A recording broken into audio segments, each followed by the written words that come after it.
Ek sê aan u almal goeiemôre en ons vertrou dat u hierdie diens saam met ons vandag gaan geniet. Waar dit 'n besondere diens is, net voor die verkiesing, dat ons regtig vandag die aangesig van die Here ook soek, ten opsigte van die wil van die Here vir ons land. En wil ek u innooi om saam met ons te luister, maar ek wil u ook versoek op 'n mooi manier, dat u bidend saam sal bid vir die verkiesing, dat ons werklik as gelowiges God se wil vir hierdie land sal soek. Daarom kom ons bid vir vandag se diens. Kom ons bid saam. Abba Vader, as gelowiges, kom ons en ons bid vandag en ons vra u seën oor hierdie diens. Here, ek wil bid vir almal wat saam met ons inluister. Ek bid vir ons as die gemeente. En ek wil bid, Vader, dat u vandag deur die krag van die Heilige Gees in ons harte 'n inspraak sal maak. Dat u hierdie woord sal 'n geestelike diepte gee. Dat u in hierdie eenvoudige preek vandag met ons sal kom praat van hoe en wat dit is om afhanklik van God te wees. Dat u te midde van alles vir ons sal deurdra in die lewe as ons leer om op u te vertrou. En daarom is die gebed van my hart, Here, dat hierdie woord vandag ons sal leer om onvoorwaardelik God te vertrou te midde van ons omstandighede. En daarom vra ek, Here, seën hierdie woord. Ons vra dit in Jesus naam. Amen. Amen. Nou die onderwerp waaroor ek vandag met u gesels is, maak jou drome groter as jou donkerte. So maak die drome wat in jou geesmens lê, maak dit groter as dit wat in die lewe besig is om met jou te gebeur. Want dit wat in jou is, bepaal wie jy is en waarheen jou pad is, nie die omstandighede om jou nie. So maak jou drome groter as jou donkerte. Ons skriflesing is Handelinge 7 vers 9 tot 10. Handelinge 7 vers 9 tot 10. Kom ons lees saam. En die aartsvaders was jaloers op Josef en het hom verkoop na Egipte toe. Nou die aartsvaders verwys na die 10 stamme, na die kinders van Jakob. Dis die aartsvaders, want die stamme is vernoem na hulle, so hulle praat van die aartsvader. En die aartsvaders was jaloers op Josef en het hom verkoop na Egipte toe. Maar God was met hom en het hom uit al sy verdrukkinge verlos en hom guns en wysheid geskenk voor Farao, die koning van Egipte. En die koning van Egipte, het hom gouverneur gemaak oor Egipte en oor sy hele huis tot sover. Die Here seën sy woord. Nou ons gesels vandag oor Josef. Die hele preekgedeelte handel oor Josef. Hulle praat hier van die aartsvaders, dit is sy broers. Jakob het 10 kinders gehad, een was Dina en die res was die seuns van Jakob gewees, waarvan Josef en Benjamin, die 2 was wat hy by Rachel gehad het. Ek wil begin deur te sê, gebreekte drome kan weer herskep word tot heel drome. Gebreekte drome kan herskep word tot heel drome. En as ons kyk na Josef se lewe, dan sien ons gebreekte drome, maar God herskep dit en maak dit heel drome. So ek wil hê dat dwars deur hierdie preek, dat ons in ons geesmens sal beleef en sien dat God kan foute wat gemaak word in ons lewe, kan God herskep en God kan dit kom heel maak en God kan dit kom herstel, ook in elkeen van ons lewe. Dat al luister ons vandag na die geskiedenis van Josef, dan wil ek vir jou kom sê, hê in gedagte, God herstel stukkende drome en hy herstel dit en hy maak dit heel.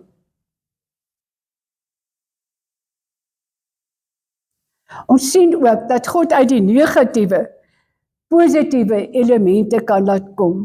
So ons gaan nou lees van al die negatiewe dinge wat met Josef gebeur het, maar vir my was dit was vir my interessant, ek wil graag met julle dit deel. Dit is die eerste keer in al my jare wat ek Bybel lees op hierdie unieke manier. Die Here lê in my hart, ek moet oor Josef praat vandag. En ek dog nou goed, laat ek nou Josef se geskiedenis gaan lees. En ek vat maandag my Bybel en ek gaan sit en maar ek gaan sit sommer so weet, as mens nie relax is. Ek gaan sit sommer so agteroor en nou lees ek van Josef. Dis nou nie my Bybelstudie nie. Ek lees nou om te lees oor Josef. En die ervaring was vir my goddelike ervaring, want soos ek die hele geskiedenis sommer net so informeel van Josef lees, besef ek, maar hoe lekker is dit om net sommer so 'n hele stuk uit die Bybel te lees en nie die formele Bybelstudie wat ons soms het nie, dat ek hier op 'n informele manier alles oor Jakob lees, informeel, nie 'n gestruktureerde Bybelstudie nie. En dit was vir my so lekker dat ek eintlik jammer was toe Jakob se storie klaar was. Josef se storie klaar was. En ek het iets niets beleef dat die Here nie soms wil hê ons moet net vasval in gestruktureerde Bybelstudie. Nou dit is vandag my Bybelstudie en dit lees ek en dit bid ek. Maar dat die Here op 'n informele manier ons soms wil ontmoet, want dit het ek regtig beleef toe ek hierdie van Josef gelees het. Ons sien nou interessant uit rondom Josef, dat niks het vir hom uitgewerk nie. Hulle was hierdie klomp seuns en hy en Benjamin was uit Rachel gebore en die woord sê Rachel was die geliefde vrou van Jakob, Josef se pa. En omdat dit sy geliefde vrou se seuns was, het hy 'n spesiale sagte plek vir hulle gehad. Maar dan sê die woord waar Jakob sy pa, dink ek 'n fout begaan het, maar ek sien sy hart en ek sien die liefde van sy hart. Die woord sê hy het vir hom 'n kledingstuk met lang moue gemaak. Ek het altyd gedink, ek het alweer gesê soos ek gedink het. Ek het gedink hy het 'n kledingstuk met lang moue gedra, maar die woord sê hy het lang klere met moue gedra. Toe ek nou die woord lees, toe sien ek so hy het lang klere, hy het lang rokke met moue gedra. Wat nou klaarblyklik anders was as die ander kinders se klere.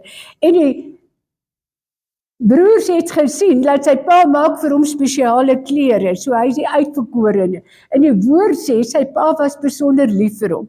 Nou, ek het vir myself vanuit 'n ma-situasie gedink, as jou seentjies maar bietjie stouterig is om jou, maar jy kry een oulike soet kind, dan dink ek is dit moeilik om nie bietjie spesiaal te voel vir daai oulike soet kind nie.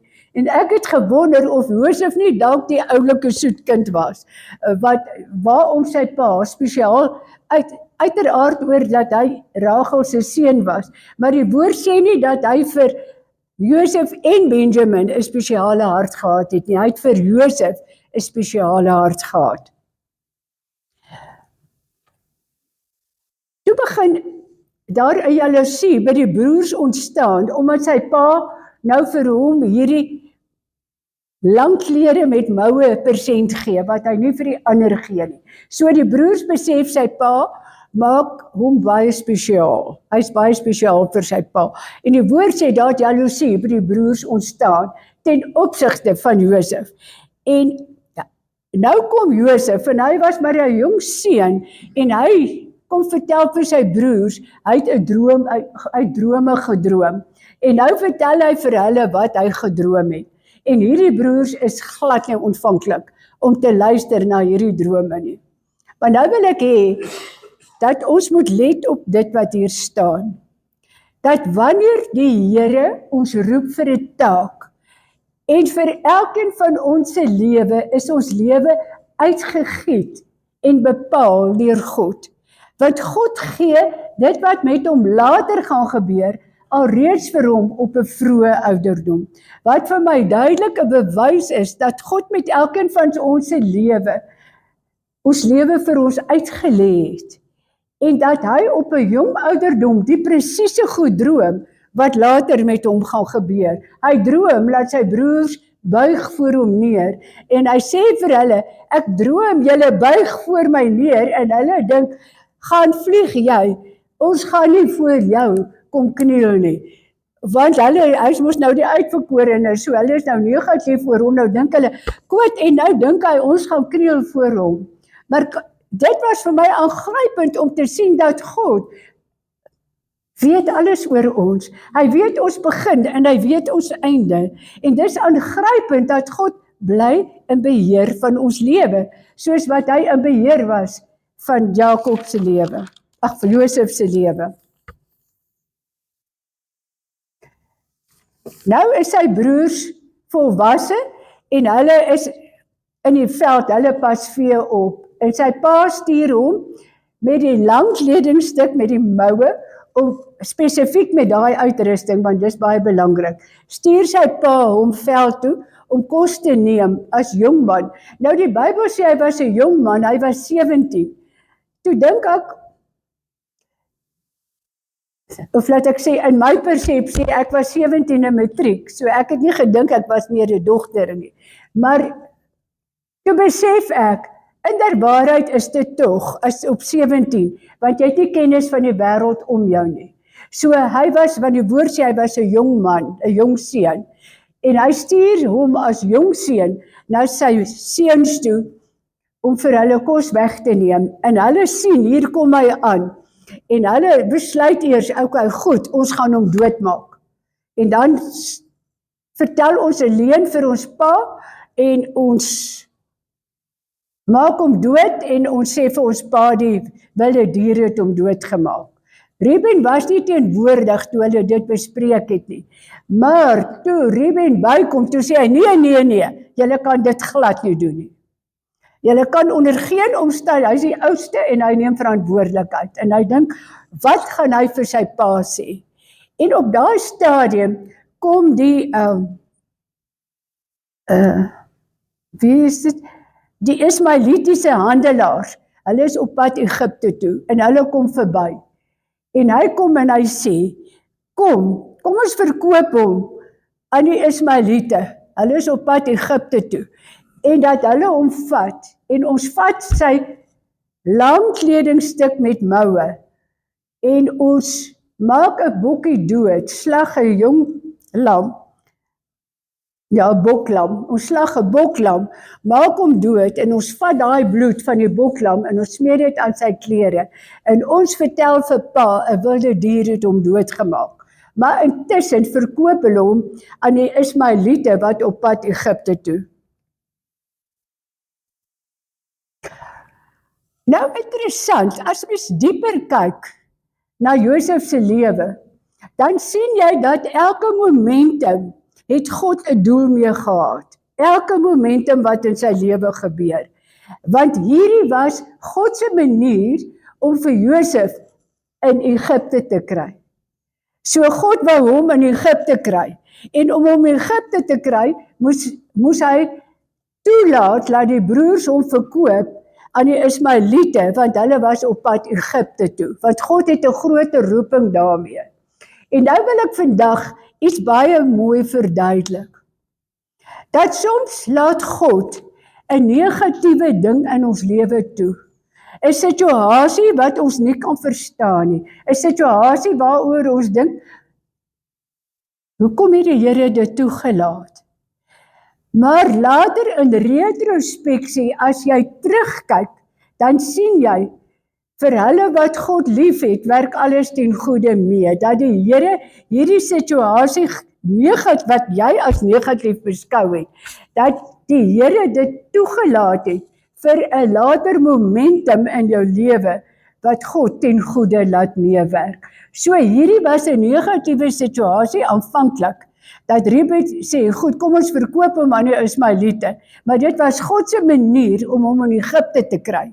Nou hoekom dink ons wou God hom in Egipte hê? Ek kon dadelik verstaan hoekom God hom in Egipte wou hê, want God wou gehad het, hy moet die Egiptiese taal leer praat. Hy moet leer van die Egiptiese kultuur. Hy moet die Egiptiese gewoontes leer. Hy moes hulle taal, hulle gebruike leer. Hy moes alles oor die Egiptenare gaan leer, sodat hy vertroud raak oor hoe praat hulle, hoe dink hulle, hoe maak hulle. Want as daar iets is wat ek besef, dat elke taalgroep het 'n uniekheid. Die Afrikaners dink en praat op 'n sekere manier. Die Engelssprekendes dink en praat op 'n sekere manier. Die Hollandsprekendes dink en praat op 'n sekere manier. Die Italianers is loud en hulle dink en praat op 'n sekere manier. Die swart tale praat baie hard. Eendag vra ek vir 'n dame, hoekom praat julle so hard met mekaar? Hulle staan 3 tree van mekaar, maar hulle praat vreeslik hard. Toe sê hulle, ons het geleer jy praat hard, dat die ander kan hoor jy skinder nie. So elke kultuur verskil. So God wou hê dat hy in Egipte gaan en die kultuur daar gaan leer ken. In ons almal se lewe laat die Here sekere situasies toe wat ons aanvanklik nie verstaan nie en tog later kan ons die doel daarvan sien. Ek praat nie net van ons kinderdae nie. As ons terugkyk na 'n kinderdae kan ons sekere goed verstaan hoekom die Here dinge toelaat. Maar selfs in ons volwasse lewe laat die Here selfs in die ouderdom dinge met ons gebeur dat jy later verstaan, maar die Here het dit toegelaat en dit en die mense op my pad gebring en die mense vir 'n spesifieke doel wat die Here nodig het. Maar nou is ons terug by die huis waar Jakob gebly het met die ander broers. Sy broers besluit daar in die veld. Nou het hulle hom verkoop. Hy is op pad Egipte toe. Hulle het nou vir hom baie gesê, sy klere uitgetrek, die lang rok met die moue uitgetrek en hulle sê hulle gaan 'n boklam slag, die rok daarin doop dat dit vol bloed is en dan gaan hulle vir hulle pa sê, blykbaar. Hulle sê nie dit is so nie. Nou dis hoe leuns werk.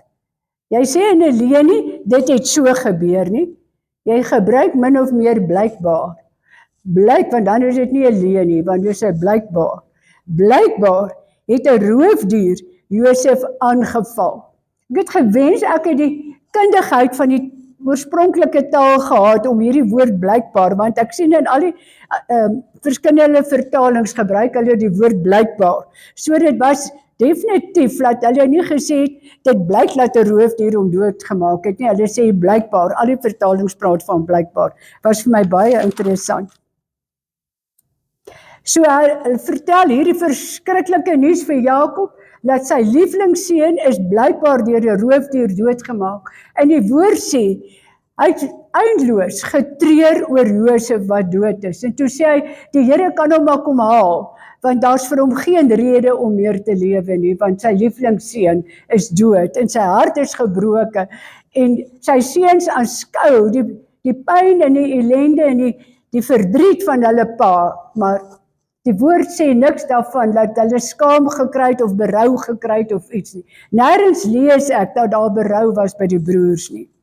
In Egipte verkoop hulle vir Josef aan Potifar. Nou Potifar het in die paleis gewerk, net onder die koning. Hy was aangestel oor die hele huishouding. Nou toe ek in retrospeksie oor dit nadink, toe dink ek God werk met 'n plan.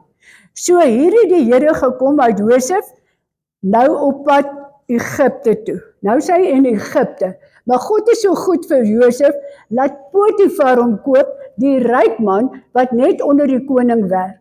So waarom doen die Here dit? Die Here wou Josef laat kennis opdoen oor die kultuur, die taal, die leefwyse, die gewoontes, die kosse, hulle gebruike, hulle maniere. In Egipte moes hy leer ken. Maar die Here wou hom ook leer hoe lyk 'n paleis binne. Want Potifar was net onder die koning aangestel en hy die koning gedien. So ek glo dat Potifar se huishouding was self op 'n hoë vlak en omdat hy die koning gedien het, kon Josef leer wat Potifar vertel. Hy moet vandag vir die koning dit doen, hy moet vandag dat vir die koning doen. So hy het eintlik kennis gekry hoe funksioneer 'n paleis. So die Here berei hom voor sonder dat hy weet, die Here berei hom voor. En die woord sê, die seën van die Here het op Potifar se huishouding gerus as gevolg van Josef. So die Here seën vir Potifar as gevolg van Josef. Maar nou kom Potifar se vrou, ek gaan nou nie op die hele ding in nie, en sy beskuldig hom. En as gevolg van hierdie onregverdige beskuldiging, land hy weer in die tronk. Nou ek wil vandag iets verduidelik. Op die ou einde sien ons dat die seun van die Here op Josef rus. Maar ons beleef ook dat daar tye is wat Josef swaar kry. Dit was 'n lang rit wat hy saam met die slawe moes ry Egipte toe. So hy moes daai rit deurmaak. Hy word verkoop en hy is onseker waar gaan hy land. En hy kom as diensknegt by Potifar in diens. So ons moet verstaan, dit is nie dat alles rooskleurig was nie. Hoekom het God dit toegelaat? Want God moes karakter inbou in hom. Want hy moes God vertrou het, te midde van sy omstandighede. Hy moes in Potifar se huis, moes hy sy nederigheid behou, te midde van al die weelde wat om hom is. En dink, ek het nou in die paleis geland. Hier sê ek in die paleis. Nee, God hou hom die diensknegt in die paleis. Dat hy leer wat dit is om 'n diensknegt te wees. Laat hy leer hoe lyk 'n paleis. Nou het hy alles geleer wat hy moes leer. Nou vat die Here hom terug, want God is met 'n verdere plan besig. Nou op grond van Potifar se vrou land hy weer in die tronk. Nou is hy in die tronk. Vir my was hierdie duidelik 'n tydelike maatreël, wat die Here eintlik met 'n volgende stap besig is. So nou is hy in die tronk. Hier kry hy nou te doen, onthou nou hy is in Egipte. So hy is in die Egiptiese tronk.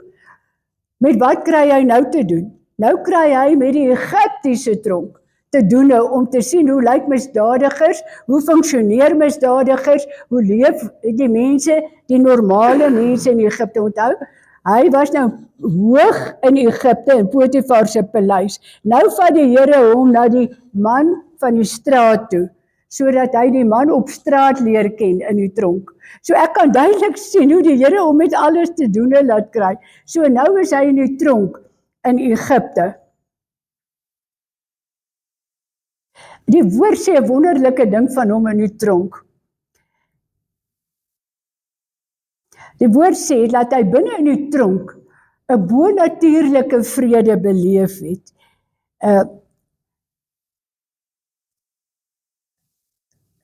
Oor die woord praat van 'n vrede wat alle verstand te bowe gaan, het in sy hart kom lê. So nou het hy tronk toe gegaan, maar die woord sê, daar het soveel vrede in Josef se hart gelê. Al weet hy is nou onskuldig, hy is nie eers dikmond daaroor nie. Die woord sê, daar het 'n vrede wat alle verstand te bowe gaan in sy hart kom lê. So hy weet in sy hart hy is onskuldig, maar nou gaan hy weer tronk toe. Maar eintlik is dit weer waar hy kennis moet kry van Jan Alleman in die tronk, waar hy moet leer hoe dink skurke, hoe leef die gewone mens. Hy moet alles leer oor die hele struktuur van menswees in Egipte.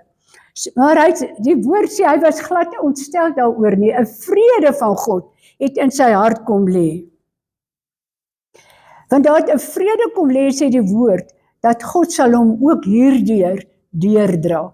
En dit was my so wonderlik. En vandag wil ek vir jou uitdaag en sê, weet jy, as ons krisisse beleef, as daar tye is waar dit nie met ons so goed gaan en dat ons wonder wat gaan aan, of siekte of krisis of wat ook al, laat ons leer by Josef dat hier gaan hy tronk toe en die woord sê 'n vrede wat alle verstand te bowe gaan het van hom besit geneem, want hy het geweet God gaan hom deurdra.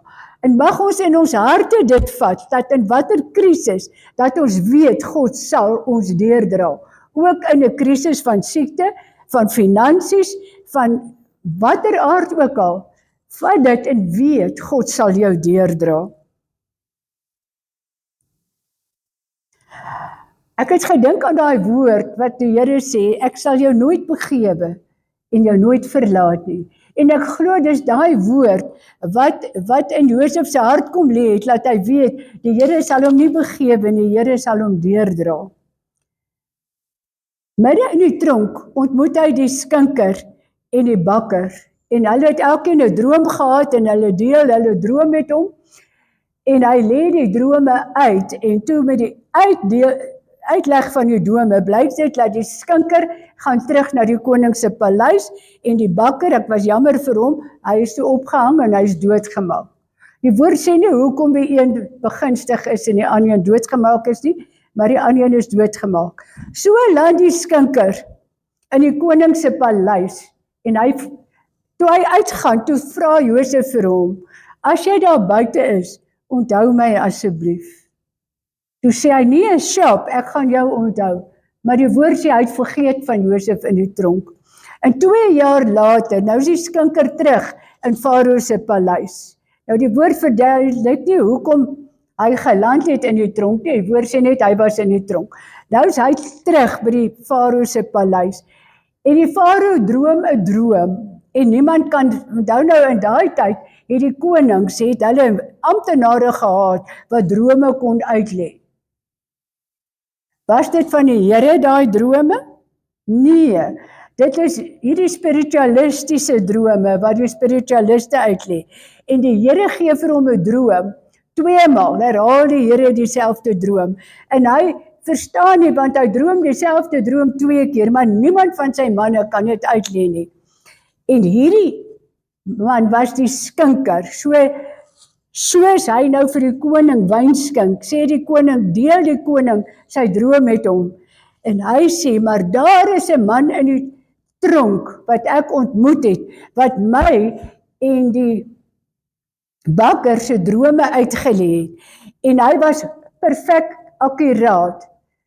Kry vir u vir hom, en hy sal u droom uitlê. En die koning sê vir hom, gaan haal vir Josef uit die tronk uit. Nou die Here alles in plek. Hy het hom in Egipte gekry, hy het hom laat leer, wat is dit om op grondvlak te funksioneer, hy het hom geleer wat dit is om in 'n paleis te funksioneer, hy het hom alles geleer wat hy moet wees. Hy ken die taal van die Egiptenare, hy ken hulle tradisie, hy ken hulle gewoontes, hy ken alles wat hy moet weet, ken hy. Nou gaan haal hy hom en hy bring hom na die koning toe. Die koning vertel hom van sy droom.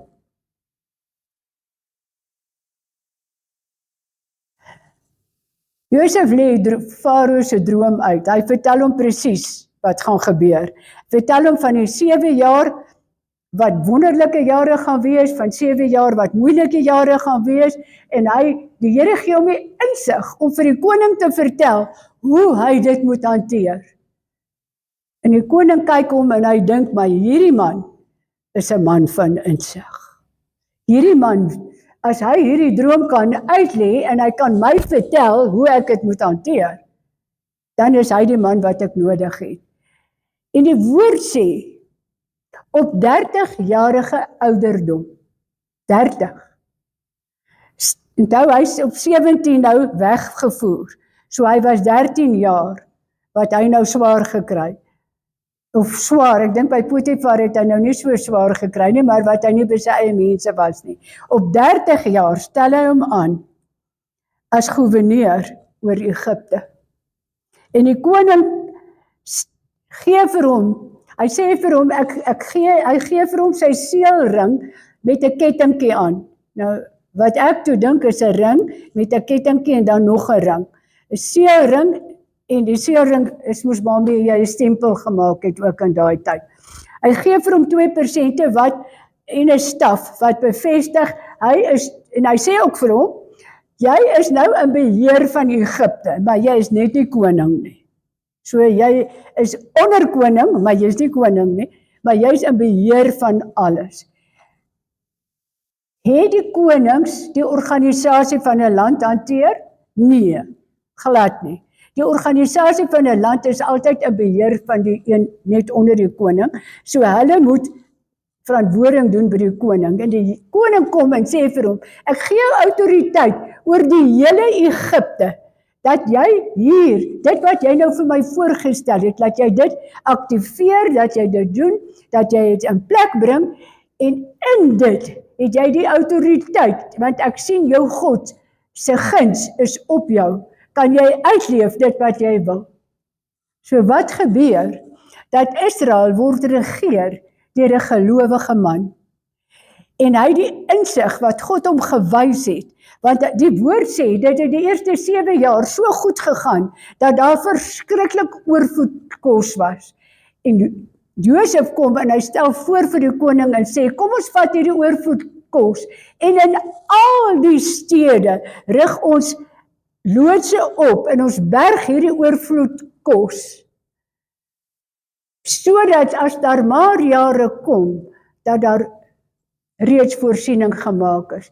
So nou kom God, en God het geweet, dat daar 'n droogte gaan kom, en hy bring hierdie man, wat nie sy kennis in homself het nie, maar sy kennis van God kry, want hy's 'n man van God, en God gee hom hierdie status, hierdie eer, en hy rig toe in dit is interessant, die woord sê, in elke dorp in Egipte, is loodse opgerig, waarin hulle het nie 'n loodse genoem, hulle het dit iets anders genoem, maar in elk geval kom op 'n loodse, graanskure, rig hulle graanskure op, en hulle berg al die oorvloed kos, en Josef regeer, en na 7 jaar, toe kom daar vir 7 jaar 'n droogte, en die wonderwerk is, dat God, ek maak klaar daarmee, God het op bonatuurlike wyse vir hom 'n man gekies, om hierdie land van hongersnood te kom red.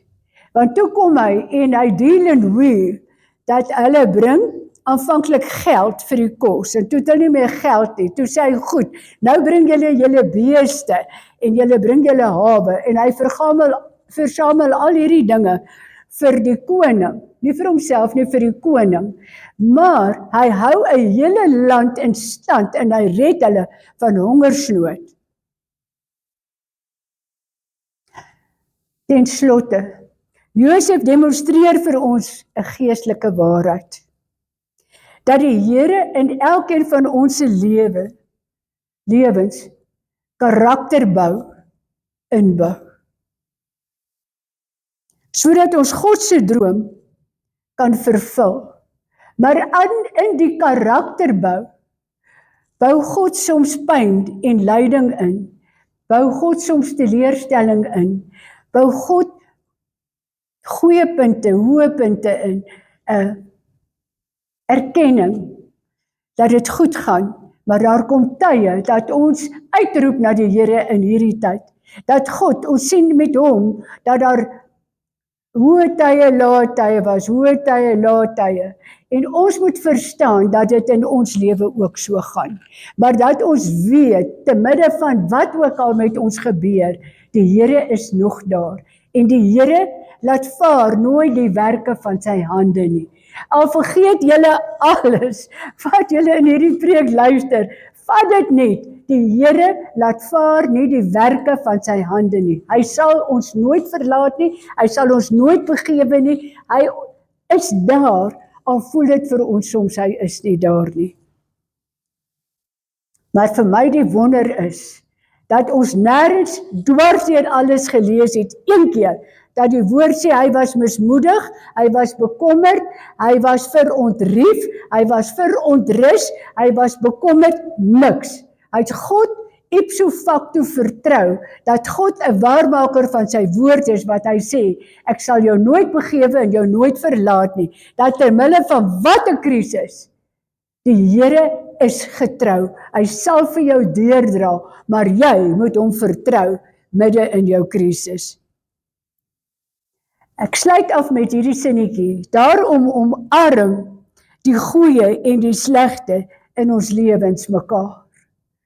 Ons ondervind die goeie, ons ondervind die slegte, en hulle omarm mekaar, sodat karakterbou in elkeen van ons lewens kan plaasvind, en reeds plaasgevind het. Amen. Amen. Kom ons bid saam. Vader, vandag kom ek, en bid ek, vir almal in ons gemeente, ek bid vir hulle wat inluister, dat karakterbou in ons elkeen kan plaasvind, dat ons kan leer, om standvastig vas te hou, al voel dit vir ons, dat die bootjie tuimel, dat ons dit nie gaan maak nie, dat ons sal weet, te midde van alles is U in beheer. En Vader, vandag wil ons dankie sê, dat ons 'n goeie God het, 'n God wat ons lief het, 'n God wat sê, ek sal jou nooit begewe en jou nooit verlaat nie, dat sy liefde onveranderlik is, dat U ons sal dra in tye wat swaar kry is, maar ook in goeie tye. En dankie Here, dat ons oor die vermoë kan beskik om U ten volle te vertrou, te midde van ons omstandighede. En daarom bid ek Here, dat daar soos in Josef se tyd, wat die woord sê, toe hy weer waaragtig moes tronk toe gaan vir 2 jaar, wat hy moes wag vir dat die koning hom moet kom haal, om sy droom uit te lê. Here, in daai 2 jaar, wat hy onregverdig tronk toe gegaan het, sê die woord, hy het hom verbly in die Here. Hy het vertrou dat die Here alles ten goeie sal laat meewerk. En daarom is my gebed, leer ons om U te vertrou te midde van ons omstandighede, want ons dien 'n goeie God. Ons dien 'n Vader wat bemoeienis met elkeen van ons maak, en ons dank U daarvoor. Amen. Amen.